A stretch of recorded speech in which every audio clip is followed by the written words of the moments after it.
이번에 미국 재무부에서 보고서를 하나 냈습니다. 월가에서 많이 주목을 받았는데 일명 빚으로 돌려막기 더 이상 못 버틴다, 지속 불가능하다라면서 미국 재무부 장관이 일종의 양심 선언을 한 거 아니냐라는 경고가 있어서 가져와 봤습니다. 이 그래프 먼저 보시면 이 급증하는 그래프가 바로 미국의 정부 이자입니다. 정부가 지금 빚이 너무 많이 늘어가지고 부채가 너무 늘어서 이자만 1조 달러에 사상 처음 도달한다는 보고서가 나온 겁니다. 일단 이자가 늘어난 거는 지금 바이든이 바이드노믹스 미국 부활시킨다고 정부 부채 찍어내고 있고, 거기다가 인플레 잡겠다고 금리 인상까지 하면서 양방으로 악순환이 되면서 이자가 늘어났다, 이렇게 표현하는 겁니다. 각도 보시면 이렇게 늘어난 각도가 없습니다. 유례 없고요. 그래서 지금 정부 부채 이자 비용이 사상 최고치 경신이고, 이자 비용이 올해만 무려 25% 급증입니다. 이자가. 그리고 현재 평균 이자 비용이 2.8이래요. 근데 이제 계속 만기가 도래하기 때문에 지금 미국 기준금리가 5.25이기 때문에 점점점 높아지겠죠. 그래서 3, 4%까지 올라갈 예정이라고 합니다. 그럼 이자는 더 기하급수적으로 늘어나겠죠. 그래서 이제 지속 불가능하다는 얘기가 나온 겁니다. 이게 뭔가 여기서 해결책이 나와야 된다는 얘기를 한 겁니다. 그래서 돈을 그만 찍거나 정부 부채를 좀 그만 찍어내거나 금리를 낮추거나인데, 여러분 보시기에 어떠신가요? 해결 가능한 대안이 지금으로선 보이지 않죠. 지금 인플레 잡으려면 금리 유지해야 되고, 그리고 미국 경제에 막 가라앉는 거 부양시키려면 정부 부채 또 찍어내야 되고, 그러니까 미국 입장에서는 완전 딜레마에 빠졌다라는 내용입니다. 지금 원금 빼고 이자만 갚는데 1,000조 원이 넘어가는 구간이 도래했기 때문에 심각하다. 아니 근데 지금 정부가 꼭 돈을 찍어야만 되나요? 지금 정부가 세금을 걷어들이는 것도 마이너스입니다. 그러니까 세금을 많이 걷어들이면 되는데, 이미 걷어들일 만큼 작년에 코로나 때 많이 걷어들여가지고 뭐 우리나라도 세금 펑크난다 막 이런 기사 나오잖아요. 전 세계가 지금 세금 수입 감소 때문에 골머리입니다. 이렇게 세금 감소가 많이 일어난 거는 금융위기 이후 처음입니다. 코로나 빼면은. 그래서 그 정도로 지금 세금도 줄어들고 있기 때문에 유일하게 정부가 기댈 수 있는 건 정부 부채, 돈 찍어내는 거, 채권 찍어내는 거밖에 없습니다. 그래서 제가 이거 지난주에도 한번 강조드렸었는데, 미국 정부 부채가 엄청나게 늘어나고 있다고 말씀드렸잖아요. 근데 제가 또 일주일 지나서 보니까 일주일에 또 100조가 늘어났습니다. 그러니까 매주 100조 원씩 찍는 거예요. 진짜 어마어마합니다. 정부 부채를 실시간으로 공개하는 사이트가 있거든요. 하도 문제가 심각하니까. 지금 계속 돈 찍는 겁니다. 그래서 다음 주에 또 찍으면 32.6조, 32.7조 계속 늘어나는 거죠. 근데 이게 다 결국은 이자죠, 이자. 그래서 재무부 장관은 지금 걱정이 쌓인 게 느껴집니다. 보고서 보면은 심각하다, 걱정을 하는 겁니다. 돈을 찍자고 하는데 이거 이자 어떡하지? 이거 어떻게 막지? 뭘로 막지? 이렇게 얘기를 하는 거죠. 그래서 한 외신에서도 이 그래프를 보면서 미국 정부 적자가 다시 심각해지고 있는데, 코로나 때 이후로 다시 최악으로 내려가고 있거든요. 마치 미국 정부가 술 취한 것처럼 돈을 쓰고 있다. 불황기 때 돈 뿌리는 건 이해하는데, 지금 실업률이 역대 최저고 경제 확장기라면서 돈을 이렇게 흥청망청 찍어내면은 진짜 만약에 나중에 경제 불황이 오면 도대체 어떻게 할 것인가, 여기서 더 찍을 것인가, 그러면 난리 나는 거잖아요. 지금 안 그래도 돈 많이 뿌려가지고 난리인 건데. 그래서 이런 걱정이 나올 정도로 지금 내부에서도 이런 비판들이 많습니다. 그래서 저도 한번 보니까, 야, 이게 지금 미국이 정부 부채 찍어내가지고 거의 2차 세계대전 이후 최고치거든요. 사실 코로나 때가 전쟁이라고도 말씀하시는 분 많으니까 이때인데, 보통 이렇게 전쟁 지나고 이제 줄어들어야 되는데 지금 줄어들긴커녕 더 찍어내고 있는 겁니다. 그래서 지금 미국 정부에서 가장 많이 나가는 돈 1, 2위가 사회보장비랑 국방비. 국방비가 1조 달러인데 이제 이자만 국방비 넘어선다는 얘기가 나오고 있습니다. 이대로 가면 100% 넘어선다고 보고 있고, 사회보장비는 이제 연금 성격이니까 이제 연금보다도 이자가 많이 나가는 거죠. 어마어마한 사태가 벌어지는 건데, 이대로 지속 가능한가 싶긴 합니다. 중간에 뭐가 있어서 해결이 될 텐데요. 이게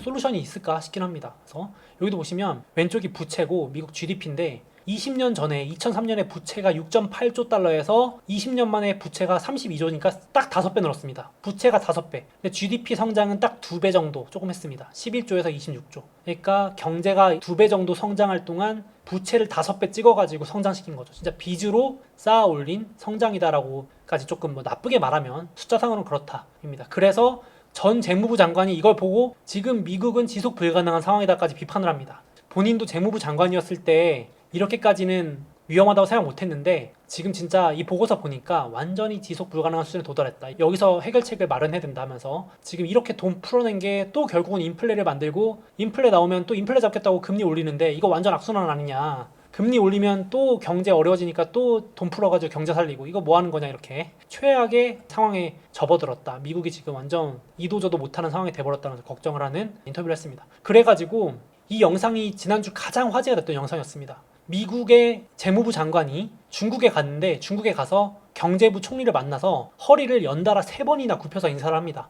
그래가지고 이제 미국에서 막 충격이다 이런 말까지 나올 정도로 엄청 굽신굽신하는, 좀 과장 못해가지고 하는데, 이게 이유가 지금 미국 상황이 너무 심각하니까 중국한테 도와달라고 간 거다라는 얘기까지 나오는 거예요. 그래서 지금 미국 채권 좀 제발 사달라고, 중국한테 돈 찍어야 되는데 사줄 사람이 없다, 중국이 미국 채를 좀 사서 우리한테 좀 돈 좀 지원해달라, 이렇게 SOS를 치는 것 때문에 허리 굽신굽신 됐다라는 얘기까지도 있습니다. 실제로 중국이 지금 미국하고 미중 전쟁하는 것 때문에 채권을 계속 팔고 있거든요. 미국 채권을 계속 너희 한번 혼나봐라 이러면서, 여태까지는 중국이 미국 채권을 계속 사줘가지고 서로 관계가 그래도 우호적이었는데, 이제 미중 전쟁한다면서 금 가니까 중국도 더 이상 미국 채권 안 사준다 이랬거든요. 그래가지고 지금 이번에 가가지고 우리 돈 찍어야 되는데 한 1조 달러 지금 바이드노믹스 해야 되고 미국 제조업 부활해야 되고 하니까 지금 우리 침체 안 오게 제발 사주세요, 채권 좀 사주세요 하는 겁니다. 근데 이제 중국 입장에서는 허리 안 굽히고 딱 악수하면서 지금 규제 다 풀어주면 한번 생각해 보겠다, 관세 다 풀어주고, 트럼프 대통령 때 했던 거 다 풀어주고, 첨단 기술 지금 뭐 AI 반도체 이런 거 다 풀어줘 하면서 갑에 요청을 했다, 이런 얘기도 있습니다.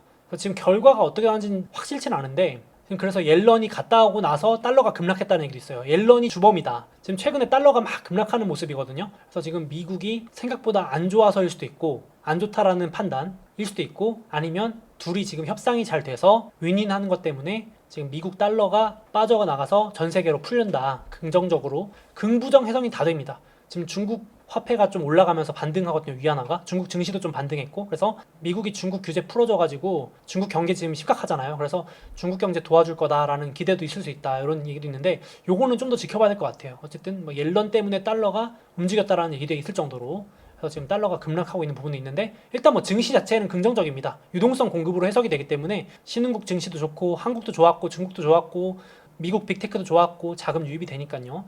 지금 참고로 미국하고 딱 붙어있는 일본은 이번에도 기사 난 거 보니까 미국 채권을 계속 사주더라고요. 참고로 지금 전 세계에서 미국 채권을 가장 많이 보유하고 있는 나라는 일본이고, 심지어 그 가장 많은 나라가 미국 채를 계속 사주고 있습니다. 엔화가 워낙 약해가지고, 엔화가 약할 때는 미국 채권이 더 비싼데 그래도 계속 사준답니다. 아주 둘이 이제 연합을 맺은 게 티가 나죠, 금융시장 쪽에서. 그래서 이제 미국에서 일본을 계속 밀어주는 느낌이 나는 것도 있는 것 같습니다. 동맹국으로 아주 굳건하게 금융 동맹을 맺는 거죠. 그러니까 이제 일본도 그거 믿고 미국을 등에 업고, 또 지원 사격이라면 지원 사격인 거고, 서로 도와주는 느낌인 것 같은데, 미국채 비중을 40.8에서 43.3까지 엄청 늘렸습니다. 그래서 일본이 지금 미국이 찍어낸 돈 다 받아주고 있다고 해도 과언이 아닐 정도 이런 상황인데, 그걸로 부족하니까 지금 미국 채권을 중국 보고도 사달라고 하는 것 같습니다. 돈 찍어서 막 푸는 거죠. 그런 상황인데도 지금 바이든은 또 돈 풀겠다고 또 선언을 했습니다. 50조 원 쓴다. 그래서 지금 바이든이 학자금 대출 지원으로 500조 원 풀겠다 그랬거든요. 근데 그걸 대법원이 무효 판결 내렸습니다. 근데 바이든이 거기서 불복해가지고 바로 그러면 50조라도 풀겠다, 그래가지고 학자금을 연장해 주는 게 아니고 완전히 탕감. 그래서 이거 지금 미국 내 여론도 완전히 갈리던데, 아니 도대체 언제까지 빚더미 구제해 줄 거냐, 돈 풀어서 언제까지 표 살 거냐, 막 이런 비난도 있고, 구조적으로 이 학자금 대출이 불합리했다라는 반박도 있고 하는데, 이렇게까지 말했어요. 모든 수단을 동원해서 학자금 대출 탕감해 주겠다. 그러니까 뭐 완전 이거 다 돈 찍어낸다는 소리로 들립니다, 제 기준에서는. 그래서 그렇게 좀 해석이 되는 것 같고, 근데 지금 제가 앞에서 미국 얘기를 쭉 했는데 미국만 그런 게 아니고요. 이번 주에 세계 정부 부채 보고서가 나왔는데 한번 보니까, 그래프 보시면 한눈에 보이실 텐데 전 세계 정부 부채가 최고치를 돌파했습니다. 이 얘기는 다시 돈 풀기라는 거예요. 돈 풀기, 엄청 돈 풀고 있다는 겁니다. 그러니까 지금 긴축한다고 조금 줄어들었던 거 기별도 안 보이시죠? 여기 잘 확대해서 안 보이시면은 이게 줄어든 거야 하실 텐데, 긴축한다고 전 세계가 돈 좀 줄이다가 결국은 다시 다 돈 찍어내고 있다는 얘기입니다. 정부 부채. 물론 이제 정부의 부채와 중앙은행의 그 긴축은 좀 다른 거긴 한데, 쉽게 말해서 정부는 계속 돈 찍어내고 있다 보시면 될 것 같아요. 빚잔치다, 이렇게까지 표현하고 있고, 그래서 지금 전 세계 빚잔치다, 20년간 5배다 하는데, 지금 전 세계 개도국들한테 뭐가 가장 비용으로 많이 늘었냐 했는데, 지금 의료, 헬스케어 이런 것보다도 이자 비용. 그러니까 완전히 금융 노예가 된 거죠. 전 세계 정부가 이자, 돈 푸른 거, 채권 찍어낸 거에 대한 이자만 내고 있는 겁니다. 엄청 늘었고, 아까 미국도 말씀드렸지만은 전 세계 GDP 3배,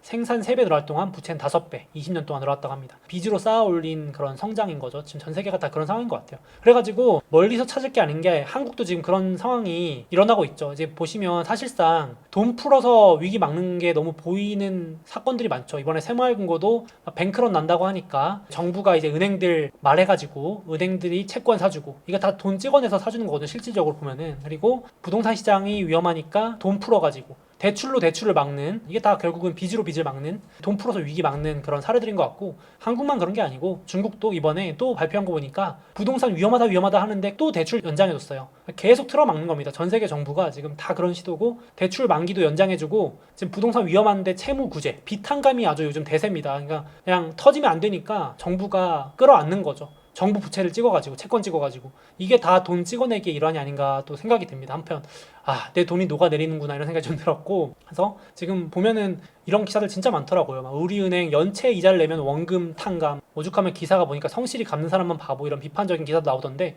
이게 지금 전 세계 일인 것 같아요. 너도 나도 빚 탕감해준다 그러고 있고, 장난 아닌 것 같습니다. 찍어내가지고. 그래서 지금 우리나라도 오른쪽 그래프 보시면 저축은행도 연체율 올라가고, 연체율 틀어막는 거죠. 중소형은행들. 미국도 지금 중소형은행들은 카드 연체율 이번 주에 사상 최고치, 계속 뭔가 스멀스멀 올라오는 거죠. 대형은행들은 실적이 막 잘 나와서 난리 났거든요. JP모건은 뭐 실적 서프라이즈 해가지고 중소형 은행들 예금이 막 계속 들어오고 있다, 뭐 너무 좋다 하는데, 중소형 은행들, 규모가 상대적으로 작은 은행들 이런 데부터, 어떻게 보면 나쁘게 말하면 약한 고리 같은 데부터 조금 문제가 계속 나오는 것 같습니다. 정부는 이거 막으려고 돈 찍어내고 있는 것 같고요. 그래서 이것도 좀 유심히 볼 필요가 있을 것 같고, 지금 그리고 정부도 부채를 계속 찍어서 막고 있지만 미국 가계 소비도 지금까지는 괜찮다 하는데 선행 지표들은 좀 약해지고 있는 부분이 있어서 눈여겨보실 필요가 있을 것 같아요. 그러니까 소비가 무너지면 침체가 온다라고들 많이 걱정을 하시는데, 실제로 선행 지표로 매주 조사하는 지표가 있습니다. 레드북 지수라 그래서 미국 9천여 개의 소매 판매점을 대상으로 매주 매출 조사하는데, 그 지표가 코로나 이후로 처음으로 마이너스 진입입니다. 코로나를 제외하면 금융위기 이후 처음입니다. 이 정도로 지금 소비가 많이 둔화되고 있다 보시면 될 것 같아요. 물론 워낙 소비가 많이 늘었던 게 정상화되고 있다고 하실 수도 있겠지만, 주간 단위로 마이너스 진입했다. 이게 소매 판매 선행 지표입니다. 그래서 요것 때문에 이제 연말 하반기 갈수록 좀 부정적이다라는 언급들도 하시는 분들이 늘어나는 것 같아요. 지금은 좋지만. 그래서 지금 연준에서도 소비자 보고서를 발간했는데, 자동차 대출도, 오토론 같은 것도 코로나 이후 처음으로 마이너스 진입했습니다. 그러니까 지금은 소비가 좋은데 선행지표로 증감으로 봤을 때는 위축되고 있다는 거죠. 소비자 대출도 2020년 11월 이후 최저치로 내려가고 있다. 당장 안 산다가 아니고 소비를 줄이고 있다. 신용 대출을 줄이고 있다. 빚을 갚고 있다라고 보시면 되겠습니다. 마이너스란 얘기는. 그래서 금융위기 이후로 거의 대출 신용시장에서는 유례 없었던 일이 지금 조금 일어나고 있다, 이렇게 보여지고, 그래서 지금 월가는 다 부정적이에요. 그러니까 월가는 소수가 아직도 긍정적이고, 이런 채권 쪽은 말할 것도 없고요. 채권왕이라고 불리는 빌 그로스는 이제 올 연말 4분기에 풀린 돈 다 쓰기 때문에 침체 온다, 이것만 보면 된다, 다른 지표 볼 거 없다, 소비 고갈되는 것만 보면 된다 그러고, 상반기에 강세를 맞췄던 소수 의견에 속했던 스티펠 증권사의 베리 베니스터라는 이분이 올해 상반기에 몇 안 되는 강세론자 중에 한 명이었거든요. 4,300 간다 하면서 맞췄거든요. 근데 이분이 뭐라 그러냐면, 모두가 침체 온다 할 땐 침체 안 온다, 그러면서 이제 강세론 맞췄는데, 이분조차도 이제 하반기에 조심하자라는 걸로 방향을 약간 틀었습니다.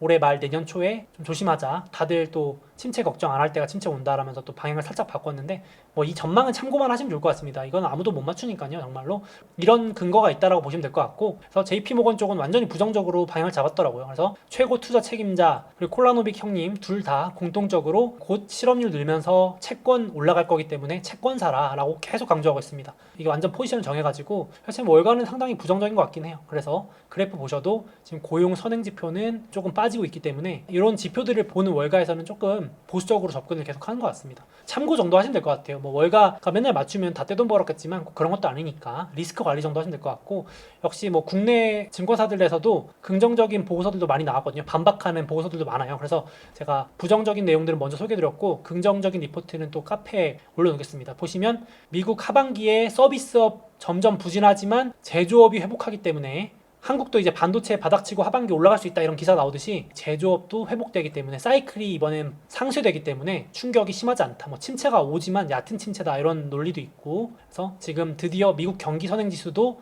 드디어 상승 전환했습니다. 그러니까 제조업이 살아나니까 확실히 이제 선행지수가 올라가는데, 이러면 생각보다 충격이 약할 수도 있고 심지어 안 올 수도 있겠죠. 그래서 요거는 제가 참고하시라고 넣어 놓겠습니다. 지금 그리고 무엇보다도 미국의 S&P 500 기업 같은 경우는 워낙 부채 비율도 낮고 재무 구조도 우량하고 하기 때문에 고금리 영향도 덜 받고 침체 우려도 적을 거다라는 긍정적인 보고서도 있습니다. 그래서 긍부정 같이 한번 균형 있게 보시는 게 좋을 것 같아서 다 얘기를 한번 드려봤고요. 개인적으로는 하반기까지 괜찮은데, 말씀드린 것처럼 뭐 고용 이런 게 무너지는 것만 조금 조심하면, 그때만 조심하면 될 것 같고, 그리고 무엇보다도 지금 돈이 계속 풀리고 있는 게 제가 이번 그 영상에서 말씀드리고 싶은 부분입니다. 진짜 이 자료도 보시면요, 글로벌 주식으로 들어오는 자금이거든요. 이게 보통 이렇게 사이클마다 한 번씩 줄었다 늘었다 줄었다 늘었다 하는데 이번엔 다시 고점을 돌파했습니다. 그러니까 풀린 돈이 아직 너무 많아가지고 뱅크 오브 아메리카에서도 글로벌 주식 투자자 자금 유입이 최고치 돌파했다. 그러니까 보통 우리가 그래서 침체 온다 그래서 이렇게 항복을 기다렸는데 항복은커녕 지금 현금 쌓아놨던 예적금 하셨던 분들이 지금 주식시장을 다 들어오고 있습니다. 그러니까 이 정도로 돈이 너무 많습니다. 이게 다 풀린 돈이죠. 이만큼이. 그러니까 엄청나게 많은 것 같고 이걸 부정적으로 해석하시는 분은 이렇게 주식에 많이 들어오니까 하락 위험 신호 아니냐 하실 수 있는데 물론 그렇게도 보실 수 있겠지만은 진짜 돈이 아직은 많이 풀려 있는 것 같고 그래서 앞서 소개해드린 것처럼 막 지금 미국 정부 부채가 일주일에 100조 원씩 찍어낸다는 소리는 그만큼 돈 가치가 떨어진다는 얘기가 되니까 미국만 그런 게 아니고 뭐 전 세계가 빚잔치 하고 있습니다. 그래서 후폭풍이 어떻게 올지는 제가 예측 불가능한데 적어도 지금 화폐 가치가 떨어지고 있는 건 명확하다 그래가지고 그런 관점에서 내 돈의 가치 하락을 막기 위해서라도 방어가 될 수 있는 기업이나 실물 자산에 꼭 투자를 해야 되지 않을까 싶긴 합니다. 해지라고 하죠. 어디라도 좀 해놔야 될 것 같아요. 예적금만 해놓을 게 아니고 이 영상을 보시는 분들은 어차피 투자를 하고 계시고 있고 적극적인 투자자분들이시겠지만은 이런 관점으로 주식이 올라서 좋은 게 아니고 내 돈 가치 하락을 막고 있다 이런 관점으로 보시면 주식을 들고 있어야겠다는 생각이 한 번 더 들더라고요. 그래서 시장 지수도 좋고 좋아하는 주식에 그냥 돈을 이렇게 넣어놓는 게 최선의 방어 방법 아닌가 싶습니다. 그래서 이게 돈을 너무 찍어내고 있어서 한편으로 걱정이 되면서 허무할 정도로 돈을 찍어내니까 무섭기까지도 하고요. 그래서 한번 얘기해봤습니다.